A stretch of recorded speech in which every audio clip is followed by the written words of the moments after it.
Sa vicinity na po tayo ng Leyte, mga kadrims. Ilang minuto na lang. Marating na natin yung master niyan. May Bababa na po tayo.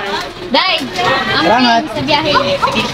Yan, meron ako mga kasama kasi di ba po talaga familiar dito sa sariling bayan. Dahil matagal po talaga tayo nang wala rito. Kaya ito.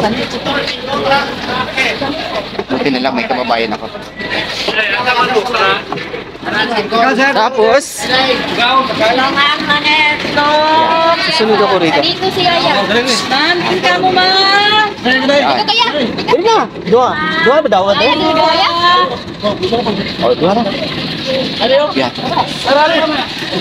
Dito ako. So, yun na. Ito na ako kasama. Puti nila. Pero tayo guys. Yan sa busy yung kapatid ko. Di ako nasamahan niya. Di ako nasamahan ng kapatid. Kaya ngayon dito tayo. Ito yung pang transportation. Sabi niya, malapit lang daw. Duhol daw. Ayan na.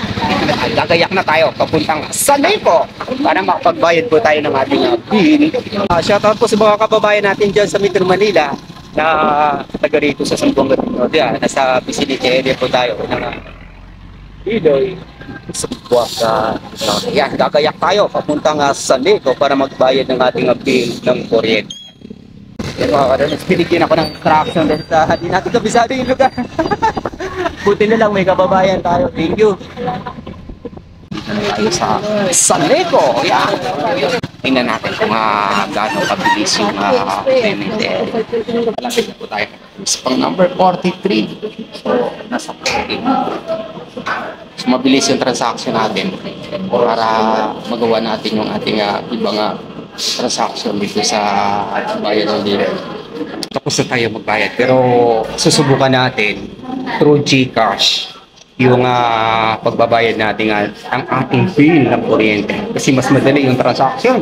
Hindi natin kailangan mamasahe. Through GCash, mas madali. So, ito yung paraan. Ito yung picture natin, i-video natin mga kadrimmers para sa susunod, mas madali na yung ating payment through GCash.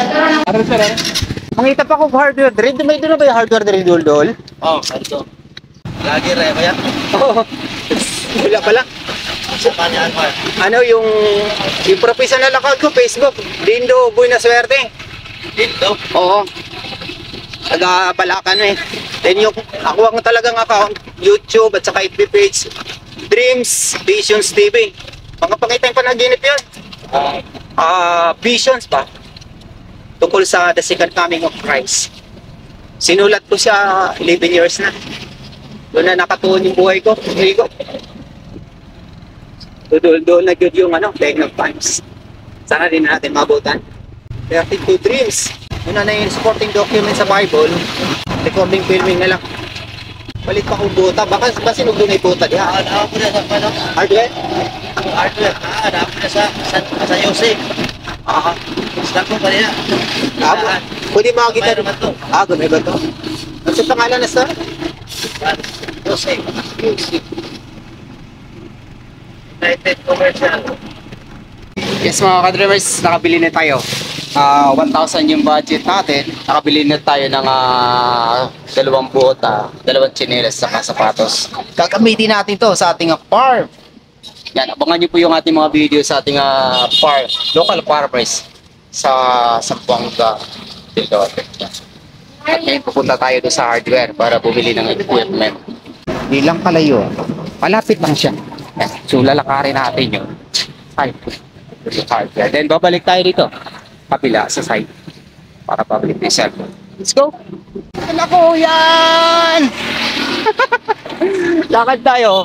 Dahil sa para bang nagiging dayuhan ako dito sa sariling bayan. Yan. Sa tagal ng panahon ay hindi talaga kita gala rito. Kaya praise God. Dahil nasira yung sapatos natin mga kadrimmers, dumaan na tayo dito sa repair shop. Yan. Hi guys! Salud. Yan si Manong. Kasalukuyang tinatay yung kasama sapatos ko. Kapatid! Yan, magkapatid sila. Yung pangalan niyo kami? Pangalan? Bilya. Rosbilia. Sila yung sapatos ko. Kasalukuyang tinatahi. Ayan. Ako naman, magmimerenda. Kasi Nagkakape lang ako kanina. Anong oras na? Tanghali na. Wala pa akong agahan. Doon na ako sa bahay kakain. May pagkatapos. Sa Malaka na. Tinapay muna tayo. Ito yung pagkain ko. Ordinaryong magsasaka. Ito yung pangunahing panangga. Kailangan mo nga pag makaluwas ka ng bayan, kakain ng tinapay, konting soft drinks. So ganito yung buhay ng ordinaryong magsasaka rito sa Zamboanga del Norte. Sarap. So yun mga ka-dreamers, natapos din yung ating sapatos na pe-repair natin. Kaya kung gusto niyo magpatay ng sapatos, ayan, puntahan niyo po to. Yung kali na to. Anong purok po to, nang? Puro Quezon po. Hey guys, puro Quezon po. Liloy. Hello, Zamboanga del Norte. Ayan mga ka-dreamers. So, ang title namin sa sa Yan yan yung namin. shop nila, yan. So malapit lang. Ito yung nasa sapatos yan. Oo, napakamura.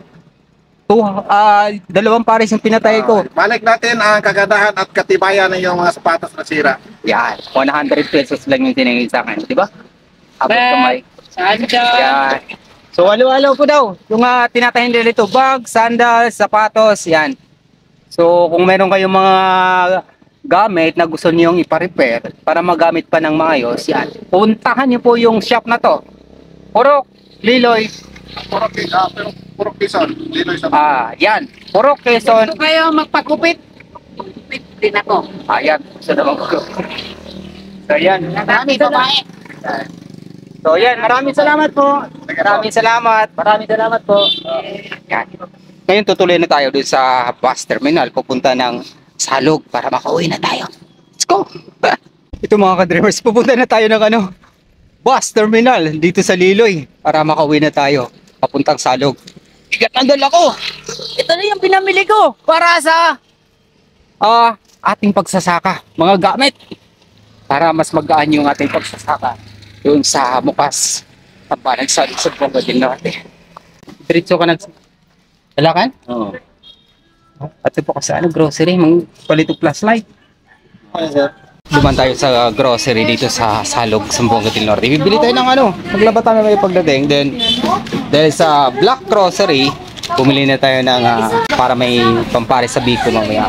Of course, yung ating plus light para doon sa ating munting sakan. Kailang wala na yung AC/DC plus light. Chargeable na karamihan. Pero no choice kasi kailangan ko bumalik sa aming sakahan within 2 months. Mamaya abangan nyo po kasi maghabal-habal na naman tayo paakyat sa Barangay Balacan sa Zamboanga del Norte. Then, re-reveal ko sa inyo yung pinamili natin para doon sa ating mga kagamitan bilang isang ordinaryong magsasaka.